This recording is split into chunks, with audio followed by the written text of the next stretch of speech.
Welcome to another episode of the Miles Offside podcast, where, like the 998th Lord Commander of the Night's Watch, we know nothing. My name is Oscar Puente, also known as Footy from Afar, and with me as always is my co-host, Chuck Bailey. Hi, Chuck. We're gonna win the cup! We're gonna win the cup! We're gonna win the cup! Fever! And with us on the other line, he's still recovering from being attacked by a swarm of Russian mosquitoes. It's super producer Ian Stimson. How we doing? You good? I'm good, yeah. Do you have those mosquito bites taken care of, or? Yeah, that looked pretty grim, didn't it? That was disgusting, yep. For those of you that have no idea what we're talking about, the England match was completely overtaken by a giant swarm of mosquitoes, which looked quite disgusting. Yeah. Why does this happen at major tournaments? This happened in France as well with moths, didn't it? There's a game where, who was it? Was it Ronaldo where like a moth landed on his nose or something like that? Yeah, it's like a 2-foot wingspan or something. Yeah. Join us in Qatar for a plague of locusts. If that's the worst thing that happens in Qatar, then I think we'll make out all right. Yeah, this is true. Yeah. Biblical. I figured we would start off with what you guys are dying to talk about, I'm sure. The England match. Oh, yeah. Yeah, so you guys are gonna win the cup, huh? Gonna win the cup. I said it before. Well, we're gonna win the group. I told you that already. But yeah, That's a done deal. It was just the textbook England performance, wasn't it? I watched bits of the game live, and because I was working, and then I watched the 90 minutes this morning, the full game, and even knowing the result and knowing what was going to happen, it still put me through the mill. And it just was absolutely mental, and sitting there at the end thinking, yes, come on, England. It's just that win you need to get the hopes up, innit? Definitely. Yeah. It's all that's important is the 3 points. Who cares about how it came about? Yeah, who cares about all the wasted chances? Who cares about all of that? And Kane getting rugby tackled. Who cares about how it came about? Yes. Well, we are a soccer analysis podcast, so maybe we should care a little bit and talk about it. Okay. No, yeah. I'm going to be very much like Bilic in this situation and just be like, I don't care. Shut it down. Shut it down. So, realistically, how high are you guys on the team? I think that, you know what, watching the game, it's a different kind of England, which is good, like playing out from the back in something that we've never seen really before, working that well. Maybe a little bit in 98, I remember. But no, playing with a lot more pace, obviously so much of a younger team. As we said last time out, no real talisman player that has to be forced in there. No one that will play no matter what. Obviously, Kane now is, dead cert on. But I am quite excited about the different options that we can have, for the different games coming up. I think Panama will be a very similar game to the Tunisia game, especially as, obviously, for Panama, if they lose, they'd be out of the competition. And then it's just the small matter of dealing with Belgium at the end, which you'd assume, I think we can win it. I stick by what I said before. I think England can win the group. Knockout football obviously is a different kettle of fish, but it's very good to get off to a win. Haven't seen England win in a World Cup since 2012. So, 2012? What am I talking about? What year is it now? 2010. There we are. Do you want to take Numbers. That again, Chuck? Jesus Christ. No, I don't want to do that again. We'll leave that in. I don't know what you thought, Ian. From an England perspective, how were you heartened by it? Look, you asked me at 88 minutes, you asked me at 92, and I'm saying vastly different things, aren't I? But, I mean, they gave us very little space to move. Rashford and Loftus-Cheek were great when they came on. Yeah. Really good. I think they've probably played themselves into the team for Panama. Ruben! You can drop Ali if you don't need to play him, which I don't think you need to. So I don't really know why he was starting, to be honest. So, but yeah, I mean, ultimately it was positive because we did what we had to do against a team that didn't really want to play us. So no, exactly that. Like you said, the last 45 minutes, and I think that was exactly it. Like once they got that penalty and put that away, and then they got to half time, the game was an absolute shitter. Like Tunisia didn't want to play the ball. They wanted to go down for every foul. That referee wanted to blow for every bit of contact. Just like Like if they do have 4 refs sitting there in full kit, which is hilarious, by the way, the fact that they all sit there watching the It's really TVs, good, isn't it? all in fucking full kit. If you've got those guys there that can watch a replay and not give a penalty for someone rugby tackling someone to the ground, not once but twice, it's a bit strange. Yeah, I think the only performance that was worse than the referee in that match was Tunisia themselves. If you look at all of the matches that have been played so far, and we're recording this right as the second round kicks off with Russia-Egypt, Tunisia created the least XG from open play of anybody. They were actually even worse than Saudi Arabia. Is that right? Amazing. Wow. Yeah. Their rough Actually, XG sum, according to Kayla Graphics, which if you guys aren't following Kayla Graphics on Twitter, you definitely should be, was 0.1. 0.1. Wow. That's Jesus. one of the lowest that like I can remember seeing, not just at the World Cup, but in the years that I've been following Kayla Graphics. And England created 3.1 XG from open play. Like all those chances Oscar, that... can you quickly explain what XG is to people? Sure, absolutely, yeah. I'm a big stats head. Because we're fantasy footballers, so we know what XG is. But Do we? Okay. Yeah. can you quickly explain to Chuck what XG is? Just for the audience and our new fans all around the world, Oscar, please just explain what XG means. Absolutely. So I think XG really captures something that football fans understand intuitively, which is that not all shots are created equal. And so what it does is it's a way of statistically measuring essentially the quality of the chance that happens when a team shoots. So it takes into account a lot of different variables, like how close you are to the goal, which is obviously the biggest one, but also where the defense is. Did it come from a counterattack? What type of pass happened before the shot? So like a cross is harder to score off of than a through ball where you're one-on-one with the keeper and all that sort of stuff. And so a good example would be, let's say, Coutinho playing for Liverpool takes a shot from 35 yards out. You know, the defense is set up nicely. It doesn't come from a counterattack, so everybody knows exactly where they are. That's got like a 3% chance of going in.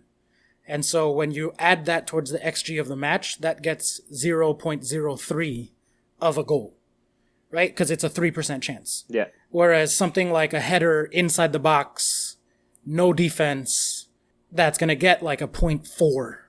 And so, 40% of the time that shot would be expected to go in when you look at all the historical data. So when you look at all of England's chances in the Tunisia match, they had so many shots inside the box, and not just inside the box, but inside the really, really like right on the goal. And so even though Jesse Lingard wasted them, they created 3.1. So on average, if this game got played a million times and those chances were the chances that got created, they should have scored 3 goals, right? Tunisia did 0.1. That is dog shit. Absolute dog shit. And the 0.1 is for the whole game? For the whole game, yeah. Oh, fuck. That's I didn't realise. I insane. thought you were saying like the second half. And No, they got no. one. And, XG doesn't take into account penalties because... Doesn't take penalties into account. Yeah. So it's only open play goals. Corner kicks count. Okay. But, so they got 0.1 plus the penalty, and the penalty is clearly where the one came from. Gotcha. They were insane to start off the match. For the first, 20 minutes or so, I think they got overexcited by Mexico's performance the day before. And they were like, oh, we're going to do a high press and play the offside trap and a high line. We got this, guys. We're going to beat England. Like, this is our day. Right? And just chance after chance after chance, that speedy front line of England that we talked about was just getting in and cutting them apart. But there was, as you guys mentioned, a turning point, which is when they got the pen. They set up a low block. They dropped really deep. They had 11 defenders, either in the box or right on the edge of the box. And after that point, England, I think, did struggle to create chances, like we had mentioned. I think that the lineup, which you guys talked about, Dele Alli being in there, and the central midfield having issues, I think really made it hard once Tunisia decided to defend. And England, I don't think it's a coincidence that the goal came from a set piece, right? Because we said that against teams that want to defend, England are going to struggle to create chances. And the thing that's going to be their saving grace and what they're going to need to do is score off of set pieces and take advantage of the 1 or 2 chances that they get. Yeah.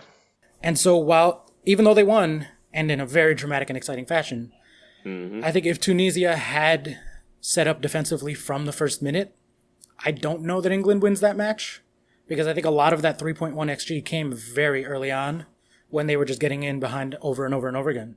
Yeah, well, in the first 10 minutes, so the goal was on 11 minutes, and I think we'd already missed 2 or 3 gilt-edged chances by about the 4th minute, which is, I don't know whether you can take that as kind of a big positive that England are creating that many chances, especially so early in games, or as a massive negative, because if you can't put those chances away, then teams are going to bury you. Like, if that happens against Belgium and England don't take their chances, there's no way they can win. And then further on into the knockout rounds. One thing that did surprise me a bit, Henderson's ball playing, I thought, like his long balls and stuff, playing in Trippier, going in behind and stuff, I thought were a lot better than I thought it would be. Obviously, there was a lot of talk over whether he should go or whether you should have someone in that position like John Joe Shelvey, because he can play that bass all day long. I thought he was good. One thing that didn't surprise me was Jesse Lingard's still a prick. So, still can't score. He's got a stupid face. J-Lings, give him his proper name. No, J-Lings. I won't give him his proper name. You can't. No, fuck off. Yeah. I thought Harry Maguire also did really well in terms of creativity. And you are going to need England to create a lot of those chances. I was looking at the numbers for the average shots per goal for some of the notable elite strikers in the world. And Kane is actually significantly worse than most other elite strikers. Everybody talks about him being the best striker in the Premier League, and he certainly had the most goals. But he needs a lot of shots to get those goals. So if just pulling those names, Kane needs 6.1 shots per goal on average. And that's about even with Bobby Firmino, who's 6.0. But then you compare that to Aguero, 4.7 shots. Salah, 4.4 shots. Lewandowski, 4.0 shots. And Luis Suarez, let's say, 4.7 shots per goal. Yeah, they'll all be out by the quarters, won't they, Chuck? Yeah. Fuck them all. We're going to win it. Do you want to see the same lineup going into the next match, or do you want to see some changes? I know Stimmers mentioned he wanted to see Ruben in the starting lineup. The thing with Ruben, obviously, I like Ruben a lot, and the way he plays is great, and he's been amazing on loan for Palace this year. And it would be such a shame if he doesn't play for Chelsea this year, or at least if he's not somewhere playing football in general. But I think it's always easy for someone to look a lot better when they've come on for 10 minutes and done well. If you look at the first 10 minutes for any of those England players, you would say, oh, yeah, they all played really well and maybe shouldn't have come off. So you have people say, I've seen people say like, oh, Sterling and who else? And Ali shouldn't start the next game, and it should be Ruben and who else came on? Rashford. And Rashford. But because you're judging them on a smaller period of time. So I don't really think anything needs to change. Maybe if Ali's got a bit of a knock to his leg or a dead leg. Yeah, that was the only thing. I don't think he should have been started. I mean, if he's not fit, we shouldn't be risking people against Tunisia. That was all it was. At the same time, though, you've got to, with everything on their backs, if they didn't start this tournament with a win, true, that would have been fucking diabolical. Especially after the last one where it was 2 losses and a draw. Out by the second game. Fair point. Yeah, then just a fucking shit show.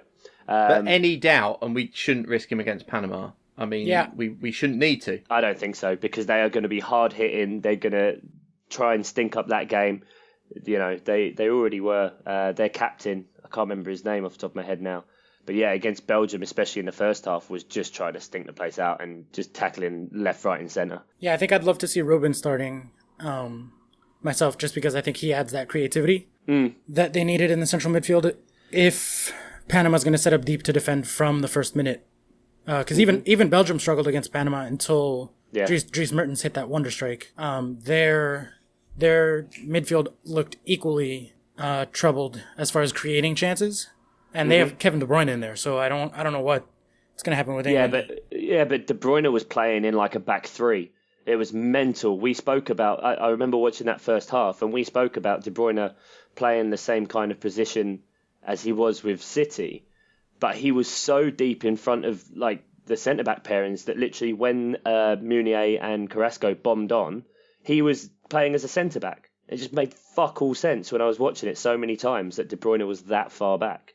But anyway, yeah, I think Loftus-Cheek brings in that kind of a different kind of creativity because he's so strong and so powerful and good on the ball that it's more of that driving forward kind of player that will literally take you from the halfway line, beat one man and just go straight down the middle and try and go for the throat with a team as well, which I think could be good.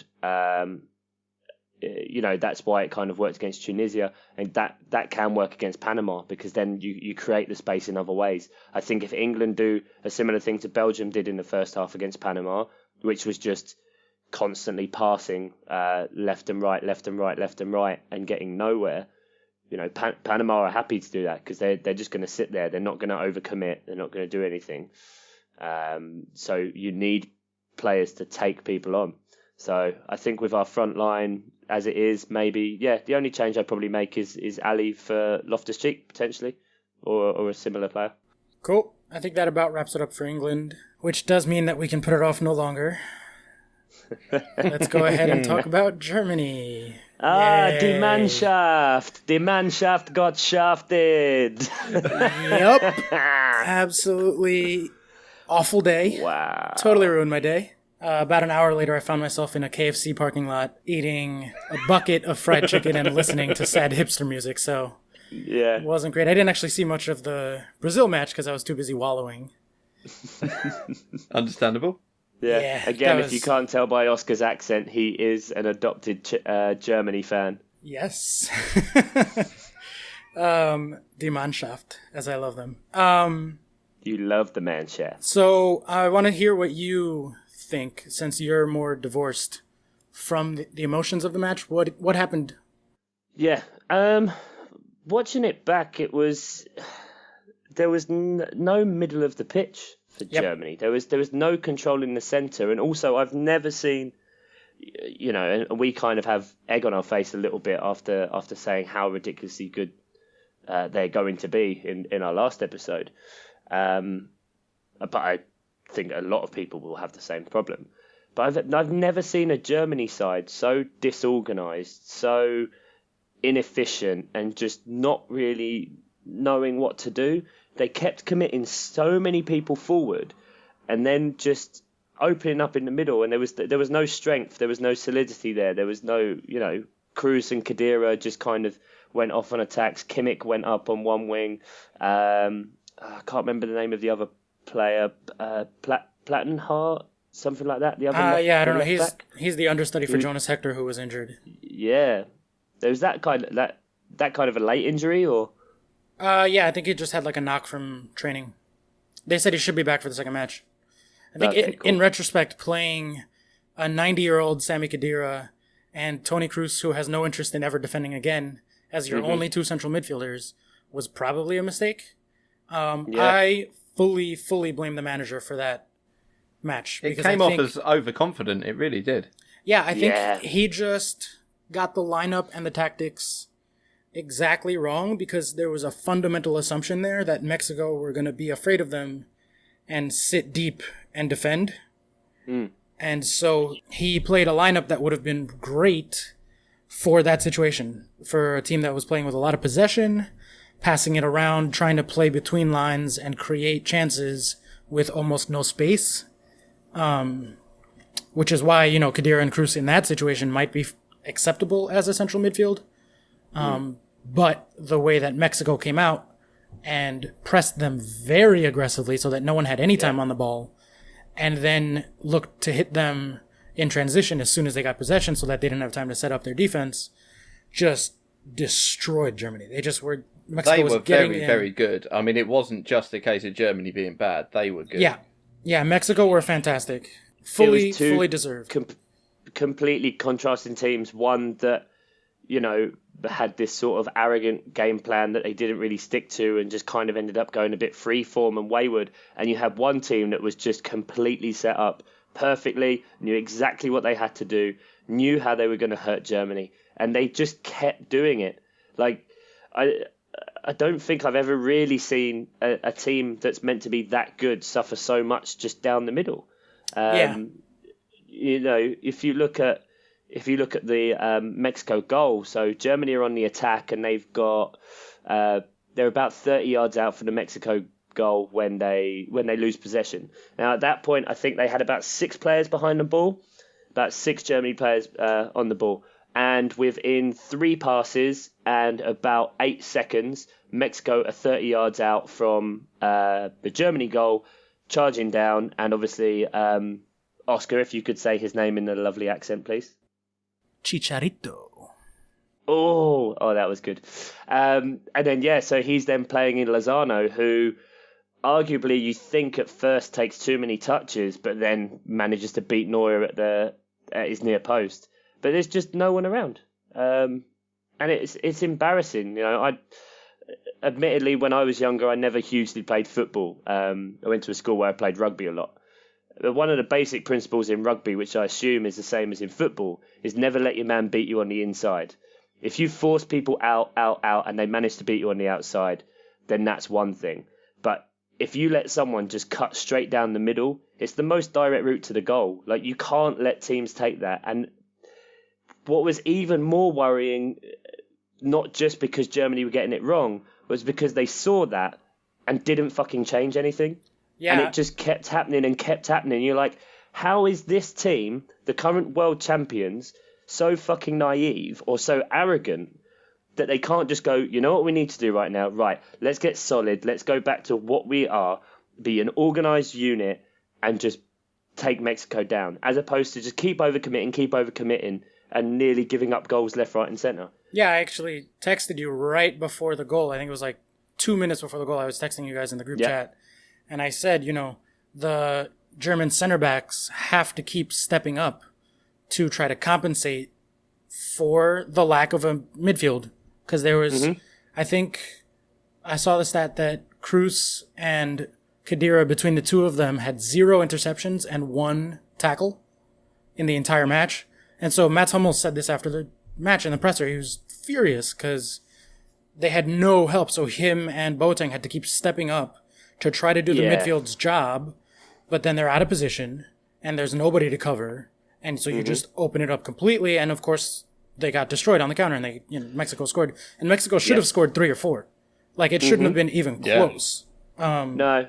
I mean, the Hummels, obviously starting with the stat you just pulled for Khedira and Cruz, that you can't have 2 holding midfielders, essentially, where at least one of them isn't your kind of Kante or that kind of, tackling interception player who is just going to go and win you the ball, even if it's just to do a 5-yard pass to the guy next to him who can then play the ball out, because it just gives the cover for the centre-backs. Now, with Hummels, obviously, yes, he's kind of gotten a bit of stick for this because he has come out and said, like, oh, they shouldn't have been doing this and going so far forward and not coming back. If you watch for the goal, once Mexico start on that counter-attack, Hummels is only just about jogging to get back. Like, it really looks like he doesn't give a fuck and isn't actually fighting. So I take his point, but if he's not going to practice what he preaches and actually get back and try and make a difference so that he can turn around and say to people, look, what the hell? And then the one time he does that, they concede a goal, and that was kind of all she wrote on it. For the next match, I'd love to see 2 specific lineup changes and then also a formation change. I would love to see Khedira get dropped and put in Goretzka, who is younger, faster, better at tackling, and just generally a box-to-box guy, brings a lot of it. Even Gundogan. Yeah, although he's a similar kind of player. He's a bit of a liability defensively too, though, so I don't know that I necessarily want him. Goretzka just is your classic box-to-box guy who just runs around, does tackles, does passes, does all the dirty work. And then I'd love to see Royce starting. I know he wasn't 100% fit, but when he came on, he really created a lot of space out wide on the left side, which the left side was completely lacking any attacking threat for the first 60 minutes of that match. And then also Ozil should drop deeper and play as a makeshift sort of 4-3-3 with Goretzka and Cruz, just so there's another body there, and you make all those triangles in the center of the field that you need to get through. The good news is that I do think in the next match they are going to have an opponent who's defending like they were kind of hoping for Mexico to do. And so that might end up being a sort of one-off. Mexico caught them off guard, but now they'll be able to course correct. But more like in general, this World Cup has just been pure chaos, right? Like it's not just Germany. It's across the board. Like you look at, obviously, Argentina and Brazil both drew. Spain and Portugal drew. France barely won, like very barely. And I think a lot of it does go back to that central midfield. Even England, we were just talking about this. I think that there's just a lack of good defensive central midfielders, good box-to-box guys that can do the dirty work. Other than N'Golo Kante, I really can't think of one that's like truly elite the way you used to have. You know, you had your Gerrard, you had your Essien, your Makaleli, there's just so many guys a decade ago. The only person I've seen from the matches I've seen who's come close to that was Berami for Switzerland. He was just all over the Brazilians everywhere and did not stop the whole game. But yeah, you're right. It's such an unglamorous role because, you know, you don't get goals, you don't get assists. You can get the blame if things go wrong. But it's such an integral part, which is just forgotten about with so many teams. Just having that core, that person there who will just protect the centre-backs so that they don't have to encroach up and leave space behind for any sort of wily strikers or wingers to nip in from behind or be susceptible for counter-attack. Yeah, I think that in the U.S. setup, there's Michael Bradley, who plays that same position, and his play is so divisive in terms of opinions. There's people who can't stand him because they only see him giving the ball away or trying to make long passes and failing. And then there's people like myself who ride hard for Michael Bradley because he does do all that dirty work that no one's willing to do. Yep. And I think he is the metronome in the middle of the field for them. And when he does well, they win. And when he, doesn't have as much support, they lose. And I think he does like really hold that team together. And it's that classic, I love a central mid. That's always been my favorite position. Yeah. And all my favorite players, my all-time favorite player is Michael Ballack. And he's a perfect example of like a midfield general who will fly into a tackle, but then can also score from deep and play passes in. And I think that's what's lacking. I mean, people are talking about these results as if they're flukes or as if, these underdogs got lucky. And I think that's a bunch of horseshit. I think that all of these results are fully deserved. Like Mexico deserved to beat Germany. I think Brazil absolutely deserved the draw that they got because that other team knew who to kick and how to set up their defense. Mm-hmm. Iceland played like heroes and made it impossible for Argentina to get any good shots off. Yep. Actually, that if you look at those three matches, Argentina had 27 shots, Germany had 26, and Brazil had 21. So 74 shots between the three teams, only 2 goals scored. Compared to Iceland, Mexico, and Switzerland had 27 shots, so a third, but scored more goals. Yeah, and the XG on those shots, we're bringing it back to XG, 3.5 versus 3.4. So talking about those results as flukes is insane because like those are dead even matches, and 2 of those were draws.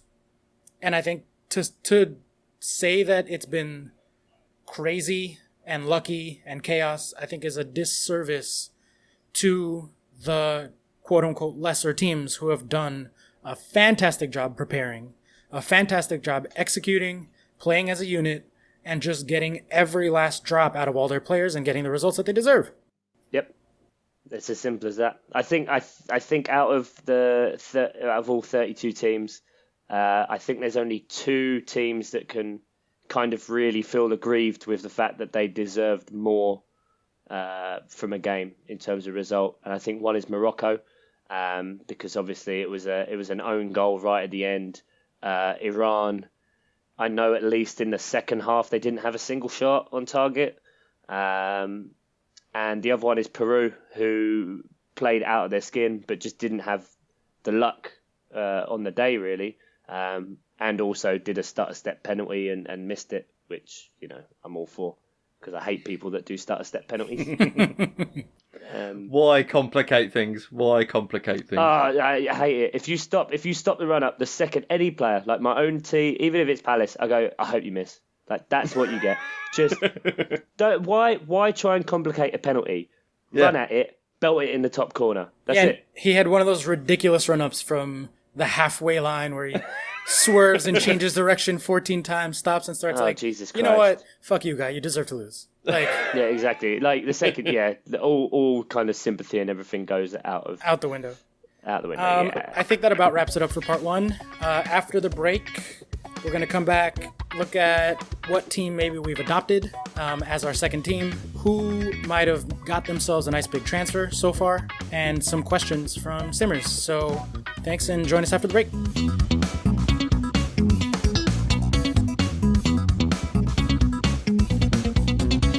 Welcome back to Miles Offside Pod with me, Chuck, Oscar.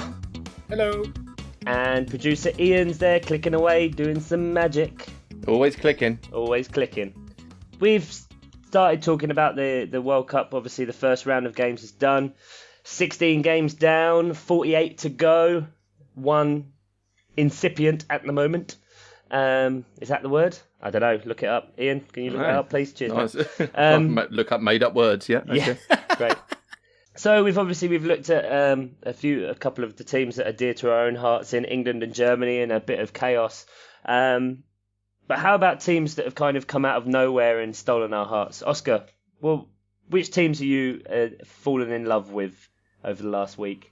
Well, I don't know that they came out of nowhere, but I think I found myself getting angry when things went against them and celebrating. I jumped out of my chair when they scored their goal. Was Iceland. I think they're just irresistible, especially to American fans who have nothing really to root for otherwise. But we love a plucky unless underdog. they support who doesn't? Germany. Right? Yeah, I have. No one else does. But just watching them, I mean, we said it in the preview, but then seeing it in real time, I just forgot how endearing they are and how awesome they are to watch play as such a cohesive unit. Like, they do give everything for each other. They bleed for each other. They set it up for each other. They celebrate with each other. The fans are insane. Like, that Viking clap just is the coolest thing, I think, in football right now. And so when I was watching that Argentina match, I thought I'd be rooting for Argentina from a casual perspective, just because Lionel Messi, greatest player of all time, all that. But as the minutes went by, and I found myself getting very invested in Iceland. And I think that they can make it out of the group, and I think I'm going to go insane if they do, because they beat Croatia in qualifying. Like, they finished ahead of Croatia in their group. They were in the same qualifying group, and so I don't think it's unreasonable for them to make it out of the group stages. I think the model at 538, which is this really great statistical website run by Nate Silver, I don't know if you guys know it, has them at 34% only to get out of the group stage. Wow, it's quite low. And Croatia is actually the favorite to get out, 83%, Argentina 68%. Wow. So that they're still distinctly an underdog, right? But if they can pull that off against Argentina, and we talked about how that wasn't a fluke. One thing that I didn't mention was that they had double the XG of Argentina at halftime. So it was 1.1 to 0.5. Yeah, and Argentina just chipped away at it with pot shots from far away, and that's how they got their numbers up. But Iceland just time and time again, kind of like Mexico actually, were getting in and creating very dangerous chances in that first half. And I could see them, they beat Croatia in the in the qualification, and they could easily do something against Nigeria, who are the weakest team in that group. And all of a sudden, you're looking at getting out of the group stage when maybe Argentina doesn't, or Croatia doesn't, right? Next game is Croatia, Argentina, and Iceland, Nigeria. Iceland will have Croatia in their last game, and Argentina with Nigeria. So, not a foregone conclusion, of course, since it's such a low percentage. But I know exactly what you mean, even though, and Ian's maybe the same, even though we've got personal reasons to maybe not like Iceland. Even in that tournament, you couldn't. They endeared themselves to you, even when they were knocking out your own team. No, by half time in England, Iceland, I was rooting for him. Fuck 'em. Yeah. And, you know, I was just like, you know, if you've- I was that fucking disillusioned that it was like, and one of my best mates is Icelandic, and I was just like, yeah, go for it. Yeah, and it's nice to see, and of course, you know, on every bit of commentary, them telling us that it's a country with just 300,000 people in it. Oh, and, that never gets old, does it? Oh, it never gets old. No. Oh, they're the smallest country to ever be in the World Cup. Oh, do you know how small they are? Like, Jesus Christ. Yeah, you can actually fit the entire population of Iceland in one Volkswagen. I don't know if you guys heard that. One Volkswagen, yes. I mean, like, they could talk about something else. Like, why are they not mentioning, like, Bjork or some shit? Like, again, I've got an Icelandic mate and he is a listener, so let's just make sure we're not hitting only the Icelandic tropes of Bjork. Putrid shark. Anything else? Glaciers. Small country. Right? Ice. Sigur Rós. Yeah, Sigur Rós. And that volcano. Was that Iceland? Was it? Yeah, I have no idea. Of course. Yeah, no, yeah. They ground as if Icelandic people. They did the swines. they had a volcano that the ash cloud grounded planes for. It was days, wasn't it? Like a good few years ago now. Because it's one of my favourite bits from. I used to work on Soccer AM, and they had an assistant producer called Ash, and they got him to come out in a bin bag that was all just ripped up, with a couple of bags from Iceland, and he was volcanic ash from Iceland. And it was like my favourite character from the whole time. Came out twice over that week. And I was just like, great. When do we bring in volcanic ash back? Brilliant. It was my favourite thing. But you guys called it in the preview, this group is wide open. It really is, isn't it? Yeah, Group D and Group H, as we learned, well, today, as we're recording, are two groups that, thankfully, we got it right. In that it could just be open and crazy and anything could happen. You know, that's about Japan the only thing we got right. No, I said England were going to win. I'm going to go back through my awful predictions later, because I was proved wrong on practically everything. Yeah, what about you, Chuck? What's your surrogate team? It's kind of Japan now, I think. Just from seeing the way they played today and being as how they were, you know, even when we were looking at Group H as being a wide open group, they were just not the clear favourites at all to go through. And just for them to get, obviously, you know, I wouldn't call it luck against Colombia, because if you block an open goal with your hand in the 3rd minute, you deserve to be sent off. And then Colombia did still play very, very well. But just, the way Japan play, and they play with like such passion, especially for like such an aging team. You just think that after this... Such an Asian team? No, didn't say that. That they are, technically an Asian team. It's a fact. It's fine. It's fine. Okay, right, okay, cool. We don't need to call anyone on that note. Okay, great. So for such an aging Asian team, that you wonder if this will be the last one of the last World Cups for them, because they've not really had as strong of a group coming through. Obviously, we mentioned last time with Kazuki Honda, Okazaki, and Shinji Kagawa. Thank you very much. And I just like them out of that group now, which is weird because my two picks from that group, the one thing I did get wrong was Colombia and Poland, and now with Senegal winning and Japan winning, that's just got even more exciting. Yeah, right now Japan are the favorites to go through. They're 70% likely to get out. Senegal are second with 61%. Poland has dropped all the way down to 26% to get out of that group stage, which is dangerously low. Colombia? As far as Japan, Colombia was 40%. 40, okay. Yeah, so that's not that far behind Senegal. No, that's obviously just because Colombia are favourites against Poland, I guess. Yeah, must be. And then also against Senegal. So they can win both of those. Yeah. But one other thing in favor of Japan is that they have, I think, the best team name, the Blue Samurai. Yeah. It's really, really cool. Yeah, I like that. It's just nice in those teams. That I get exactly why you've picked Iceland, and it's similar reasons why I picked Japan. Nations that, apart from hosting with Japan's case, like haven't really done a hell of a lot in international football. And just for them to get that result today on the first game and see how much it means to them, it just gets you excited. There's a few other ones that would be a shame if they go, or you want to go through. Serbia, I kind of want to go through. Then Peru, it'll be a shame if they go out, which could be really realistic considering they've got France in their next game.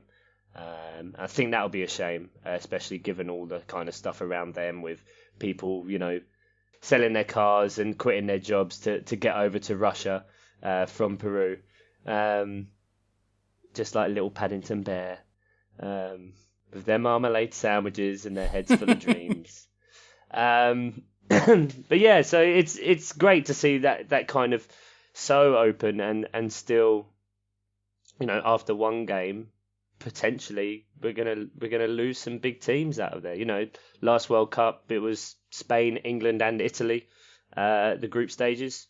So who knows? It could, in some weird, crazy world, it could end up being Germany and Brazil that go out. Oh yeah, that's not unthinkable.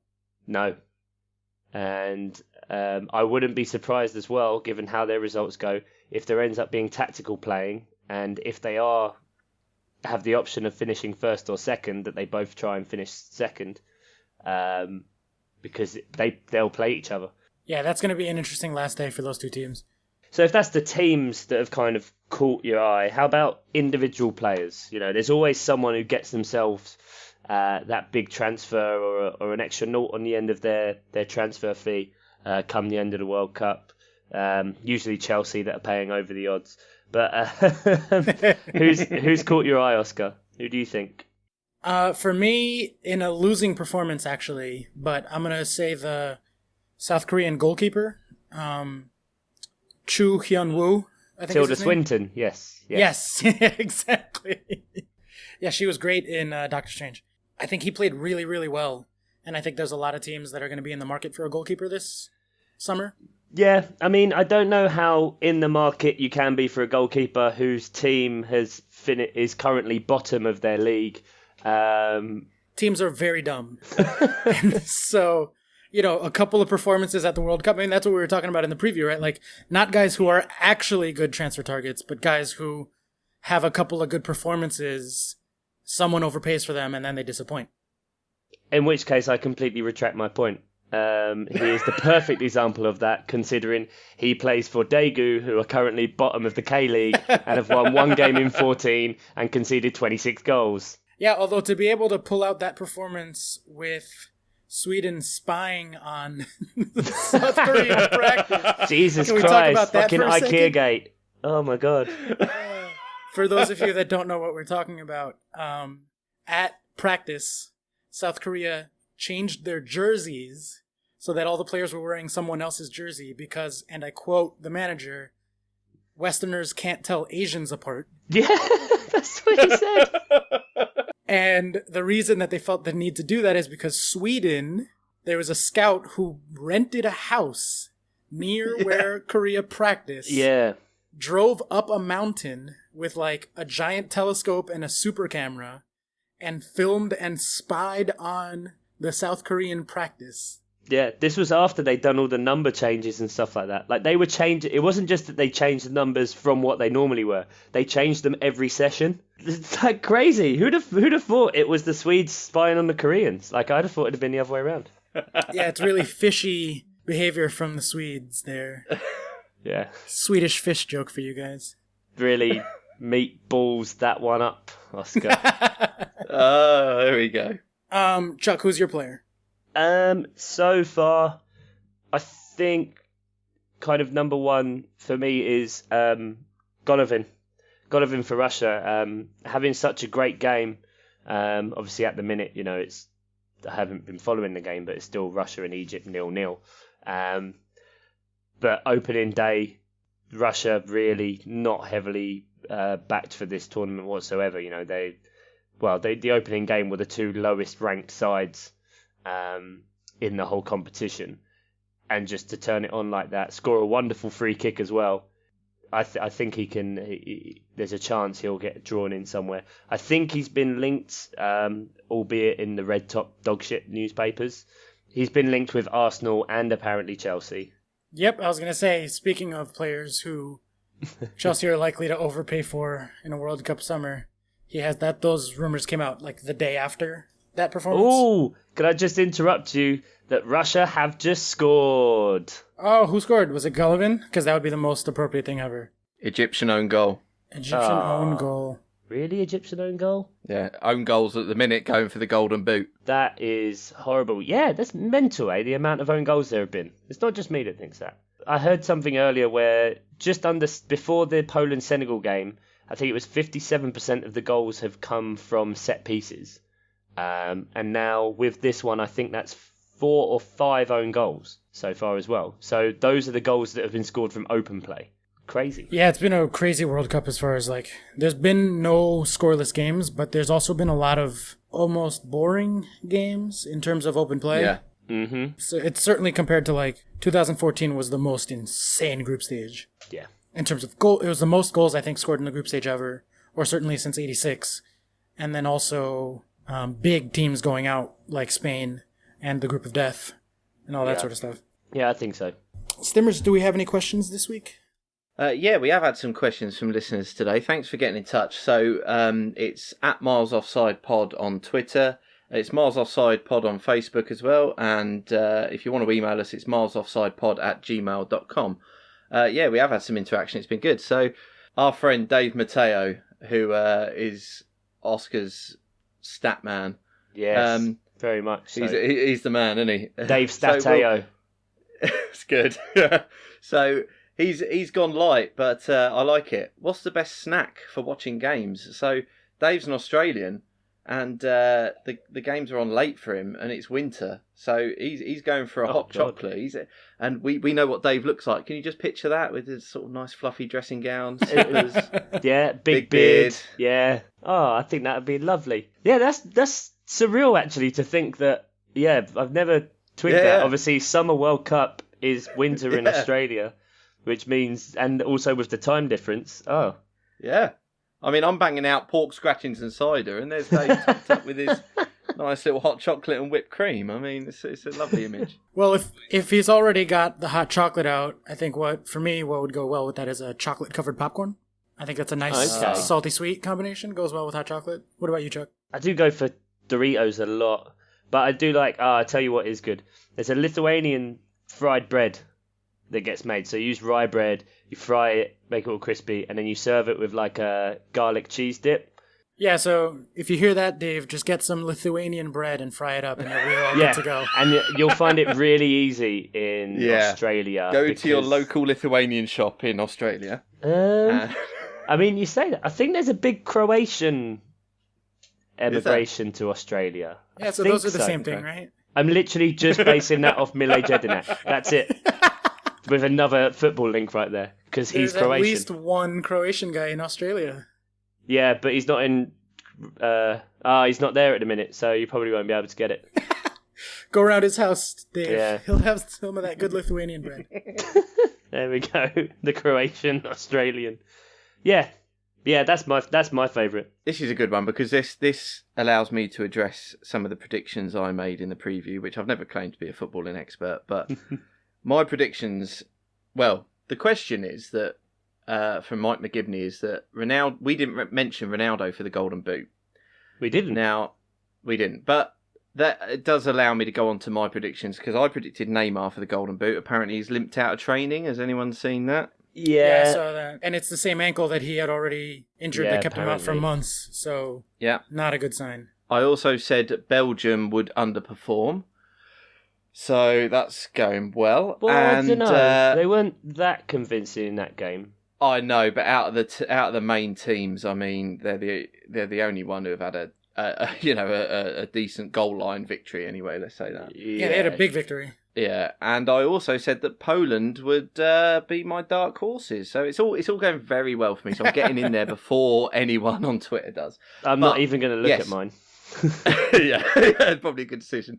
But why did we not Mitrovic. mention Ronaldo? Now, is this because he's just not in the team that he's in for club football? He scores all the time, so why did we not discuss him for the Golden Boot? Why was he not generally in conversation for the Golden Boot? Clearly, Ronaldo by himself can create chances and score on even the best teams, even against Spain. So, to discount him was probably stupid, but it was more of a team thing, like you mentioned, more of a Portugal thing than a Ronaldo thing. Yeah. And I guess I underestimated his ability to create by himself, which he very much did against Spain. Yeah. I mean, we've not mentioned that game. That was something else, wasn't it? Fucking mental, yes. And Ronaldo just in this crazy form where even though he's, 33, 34? And just absolutely blitzing all the Spanish players for pace on counter-attacks. It's unbelievable to watch. Yeah, I mean, looking through my notes before the podcast, I think I had like a full paragraph about Germany-Mexico, a full paragraph about the England match, a whole lot written down about Belgium. And then for Spain-Portugal, it was literally just question mark, exclamation point, question mark, exclamation point, exclamation point. Like, what can you even say about a match that insane? It was just amazing to watch. Both teams, the goals were beautiful. Mm-hmm. Ronaldo had an all-time performance. Spain had a great performance as a team. Diego Costa doing his Diego Costa thing, elbowing Pepe in the head, dribbling around two defenders in a scrappy way, and then tucking it into the bottom corner. Like, that's the most Diego Costa goal that you can score. Pretty much. Oh, God, I miss him on Chelsea. We have no good strikers. That was kind of the one thing I did want to bring up and see what you guys thought, is why the fuck did they take Costa off? If you've got someone like him who was clearly getting so much damage and getting in the right positions, and he's on 2 goals, and you want to win, why did they take him off? Why would you, when it's clearly... Because at that point, I think it was 2-2, and you got Ronaldo on 2, you got Costa on 2. Like, let them fight it out. I did like obviously, Piqué's face once the free kick was given right at the end for Ronaldo. Just really didn't want it to be a free kick because he knew what was going to happen. And Ronaldo, from the second he stepped up and stood there, you were just watching it. You're like, he's scoring. Yeah, I mean, there's been a few issues with the host broadcaster, but that shot of his face, and you were just like, he was so focused before that free kick, and you were just like, this is going in. This is job done, And yeah, it was his 1 in like 70 too, because he's horrible at free kicks. That's historically. true. Yeah, that is true. Yeah, like everybody in FIFA, he's like a 90 for free kicks, and he's always like the cover of the game. But in reality, like, he just takes every free kick because he's Ronaldo and no one can say no. Yeah, exactly. But he just misses and misses and misses and misses. Yeah, totally. But this was his one, and it was inch perfect. It was beautiful. Yeah. It's just not very often you're watching a game and you know you're watching a classic. And I watched that one as it's meant to be watched, which is to say in the passenger seat of a car on my phone because we were on our way up to a wedding. And I was like, hey, wife, can you drive? Because I want to watch this important match. So I'm sitting in the passenger seat going, whoa, whoa, whoa. And she's like, are we going to crash? Like, you keep distracting me. This is really dangerous. Steering. What's happening? Ah. But yeah, so, I mean, to go back to the original question, the reason we didn't probably talk about Ronaldo was because he doubled the number of goals he scored in World Cups in that game. He's only scored 3 goals before in all of his World Cups, and he's played, that was his 4th World Cup for... Yeah, because he played in 06. Yeah, so he's, I remember, 8 major tournaments. Wayne Rooney stepped on him. Goals. Yeah, all I remember is Wayne Rooney stepping on Ronaldo in 06, and they were Manchester United teammates. And then Rooney got him sent off, or Ronaldo got him sent off, and then he winked. Yeah, and then at the camera. Yeah. That was that guy. Yeah, hated him. Next question? I like this one. So Johnny OG's sent us a question saying, are there any performances that have altered our view of how teams will do? Well, I will say right now that this one for Russia, because they've just gone 2-0 up against Egypt. Oh, really? And that guy, Cheryshev, has just scored again. Yay, he's on my fantasy team. Let's go. I nearly brought him in today, you bastard. Yeah, I did a wild card because my first round was terrible. I'm going to go Mexico. I'm going to go Mexico. I didn't think that they were that strong, and I'm inclined to hate them because I'm American, and they are our bitter rival in CONCACAF. But they performed spectacularly. That young winger, Irving Lozano, I think is going to be a real force to reckon with at this World Cup. He's super fast, and even though he kept trying to cut back, I think once he gets, because he's really young, he's only 22. If he can start making better decisions, I think he can really be someone that is going to make a name for himself. Reminds me a bit of a younger Mo Salah when he didn't quite know how to make the best of his talents. And Mexico just blew me away with how good they were, as angry as it made me against Germany. Exact same fixture for me, kind of with Germany. I just worry if they're not going to adapt to a game and see blatantly what is happening to someone such as myself can see where their weaknesses are, then I just wonder, are they going to stay as arrogant for the next game? No, they're going to change the lineup. They have to change the lineup for the next match. Yeah. I'd be so surprised if Goretzka or Guidoan doesn't play, like you mentioned. Oh my dear God, Cherishev's just scored again. Woo! Oh my word. He's on... So... The question before of why we didn't consider 4 goals, Ronaldo for the Golden Boot, why didn't we consider Denis Cheryshev? He's clearly going to get a transfer this summer. Abramovich is on the phone. Yeah, exactly. He's Russian, so he doesn't even have to, he probably already owns him. And Mo Salah's crying.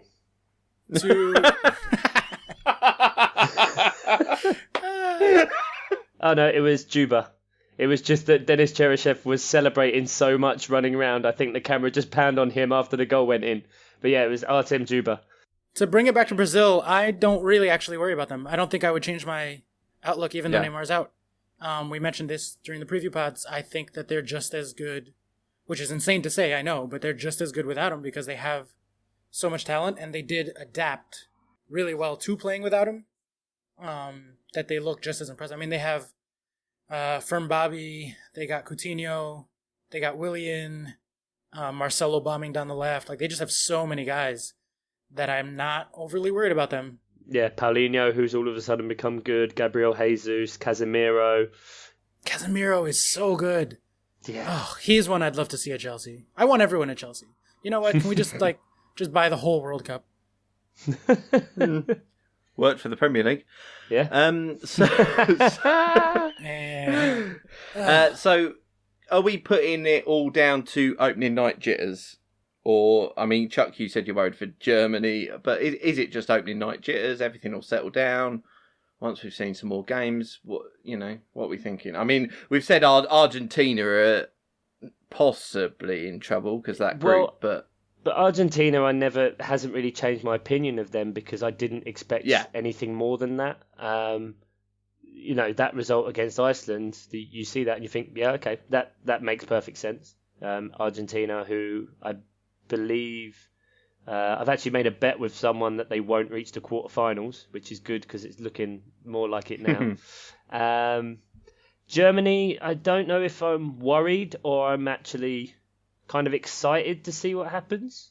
Just because I think, what if they don't change this, or what if they then get a bad result against Sweden? No, if Germany lose, then they're out. They're out. Yeah, if Germany lose, they're out. I think at this point you're looking at Germany to try to get second place. Yeah, which means if Brazil get first place, round of 16, Brazil-Germany. Yeah, but Brazil doesn't want Germany as much as Germany doesn't want Brazil. True.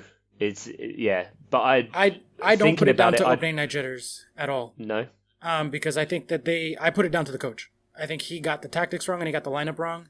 And I think the way he's getting just destroyed in the press and by his own players, they're not going to make that mistake again. So I honestly, I'm not overly worried about Germany despite that loss. Whereas Argentina, we said, can they do it? Can they not with that attacking line? And they really struggled to create chances, to create quality chances, especially, even with Messi and Aguero in there. So I definitely am more worried about Argentina than I am about Germany. Yeah. If we do end up with Germany-Brazil in the round of 16, I do think it's a much more exciting fixture than if they meet in the final or the semi-final. Because I think at round of 16, everyone's still just going for it. Whereas sometimes you can see in semi-finals or finals, obviously not like the last time they played each other in a semi-final, but teams can get a little bit tentative, play a bit more defensive and a bit more careful. And I think if that game happens in the round of 16, that'll be a humdinger. Yeah, I think Germany were being really conservative the last time they played, only scoring 7.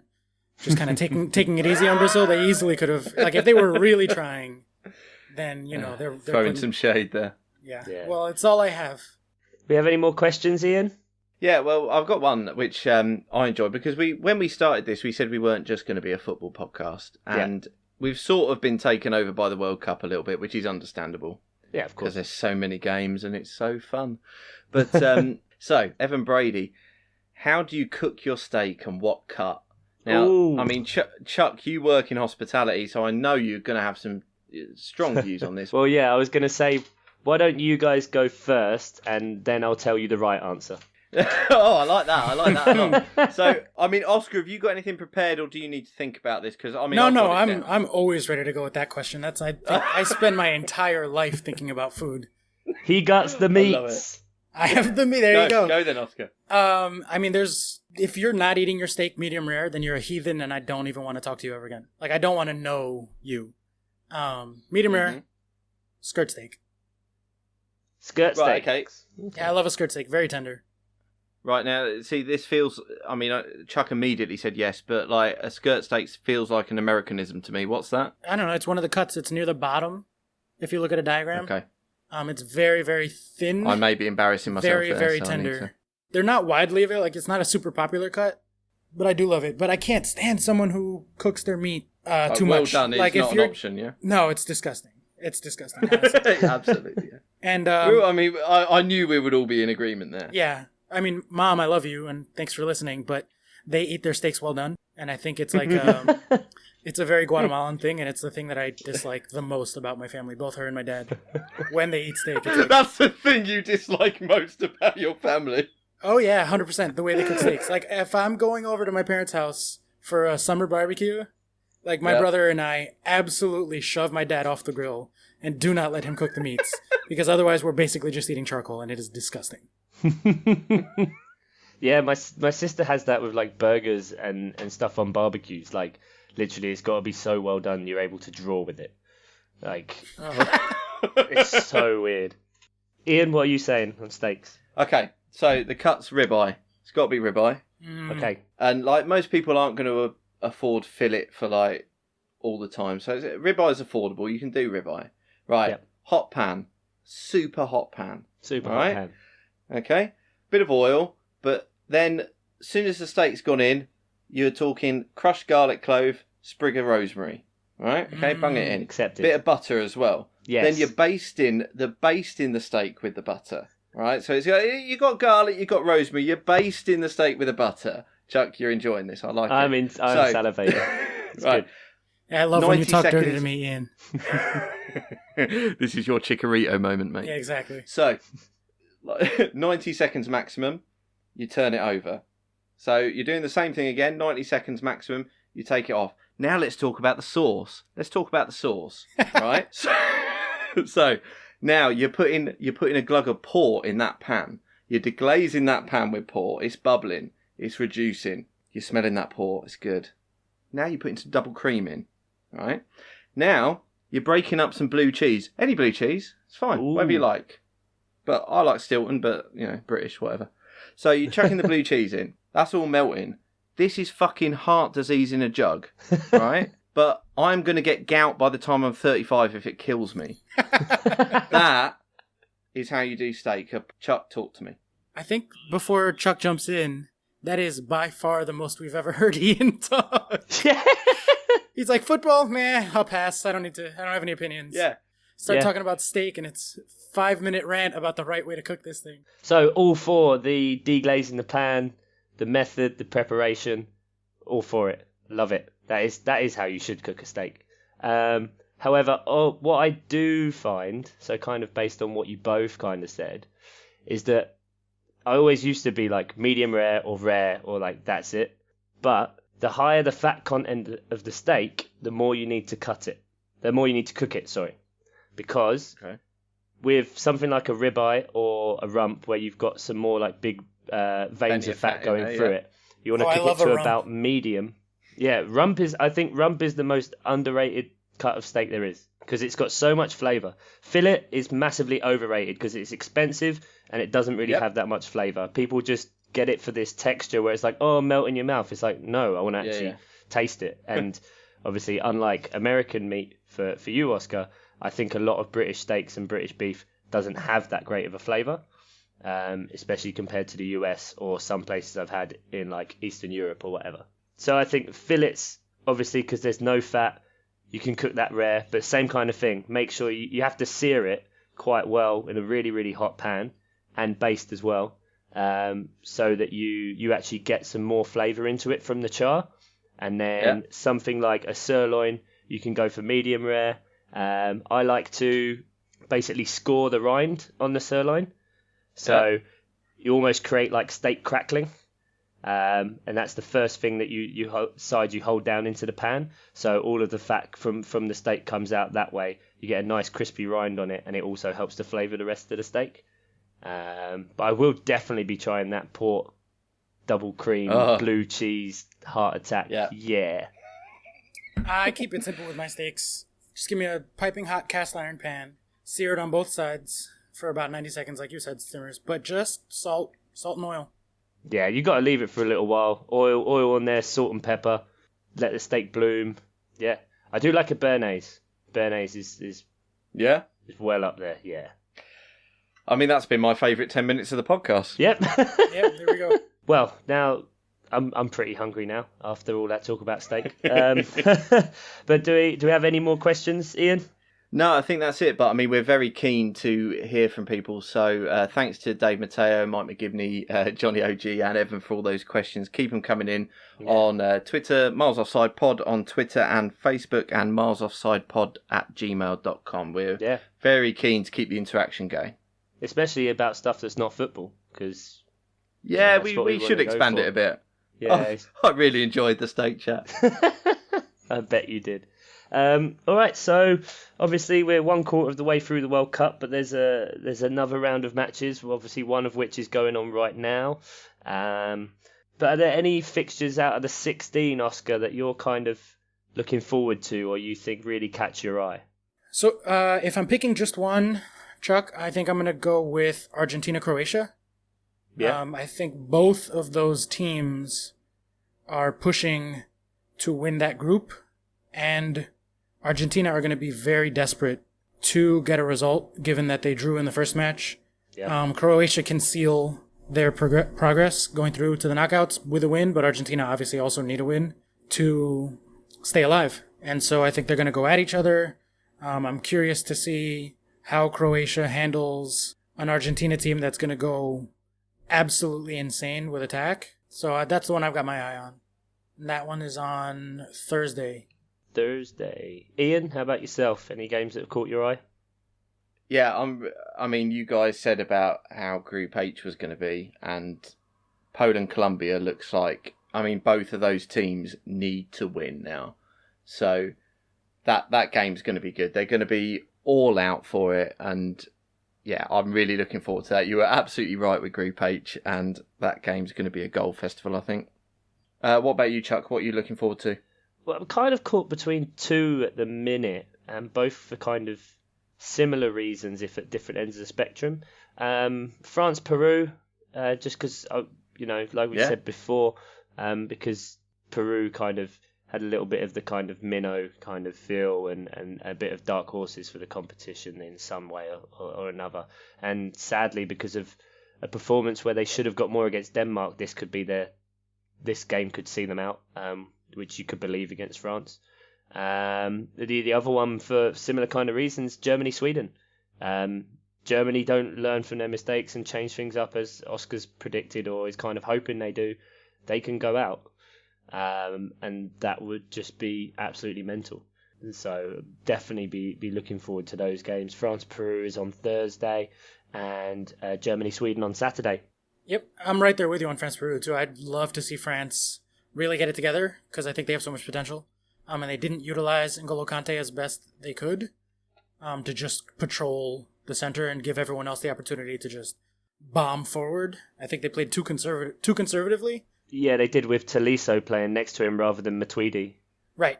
But they could kind of do what Senegal did, which was just have one strong central midfielder and then send everybody just flying down the wings and flying in behind.